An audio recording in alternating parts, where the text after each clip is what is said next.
remarqué aujourd'hui, 2 remplaçants ont marqué pour le Sénégal. L'efficacité est venue du banc finalement. Oui, mais on savait que cette formation sénégalaise avait d'énormes qualités. C'est pas par hasard qu'ils sont favoris de la compétition. L'équipe la mieux classée au classement FIFA, l'équipe africaine la mieux classée au classement FIFA, c'est parce qu'il y a aussi un banc colossal. C'est-à-dire que quand vous sortez, par exemple aujourd'hui, vous sortez Diédhiou, vous faites rentrer Ismaïla Sarr.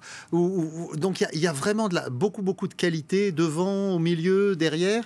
Et donc jusqu'à présent, le problème d'Aliou Cissé, c'est qu'il n'avait pas eu toujours tout son effectif à disposition. Il a dû bricoler lors des matchs du premier tour. Il y a manqué pas mal de joueurs, soit pour des raisons administratives, on pense à Pape Gueye, le milieu de terrain de Marseille, qui s'était retrouvé suspendu pour une histoire de transfert. Pour le Covid, il y a eu Koulibaly, Ballo Touré, Gana Gueye, qui se sont retrouvés aussi privés du deuxième match de poule à cause du Covid.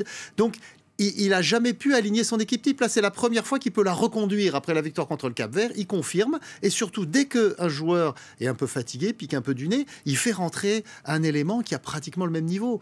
Donc, cette équipe du Sénégal, moi je l'attendais, mais tout le monde aussi, à un bon niveau. Et aujourd'hui, on s'aperçoit qu'elle a enfin trouvé son rythme de croisière. Ça tombe bien, on arrive vraiment dans les matchs décisifs. Le jour où elle encaisse le premier but. C'est pas très important ça, parce qu'elle en marque 3. Or, ce qui nous a le plus frustré lors du premier tour de ces Sénégalais, c'est pas qu'ils encaissent pas de but, c'est qu'ils soient incapables d'en marquer, puisqu'ils en marqué un seul sur penalty lors des 3 matchs du premier tour par Sadio Mané. Là, ils démontrent que ce potentiel offensif qu'on leur connaissait, ils sont capables aussi, non pas de l'avoir seulement sur le papier, mais aussi de le mettre en évidence sur le terrain. Hervé Kouammo, la Guinée équatoriale n'a pas à rougir, comme le disait Benoît Perrochet, de sa performance, notamment en seconde mi-temps. Ils sont d'ailleurs les premiers à faire trembler les filets du Sénégal durant cette compétition. Techniquement, qu'est-ce qui lui manquait ?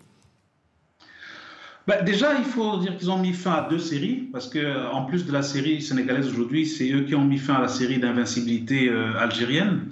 Après, aujourd'hui, je pense que ce qui leur manquait, c'est ce dont a parlé Xavier hier, c'est que finalement, il fallait qu'ils attendent ils attendent le score, le résultat, et qu'ils poussent cette équipe sénégalaise le plus loin possible dans la rencontre. Finalement, ils ont été punis au moment où ils ont commencé à y croire, parce que à la première mi-temps, ils ont joué comme ils savaient le faire, ils ont attendu, ils ont pris un but, ils n'ont rien proposé. En deuxième mi-temps, ils ont eu des velléités offensives, ils ont eu un pénalty qui n'a pas été sifflé, effectivement, et puis ils ont marqué tout de suite.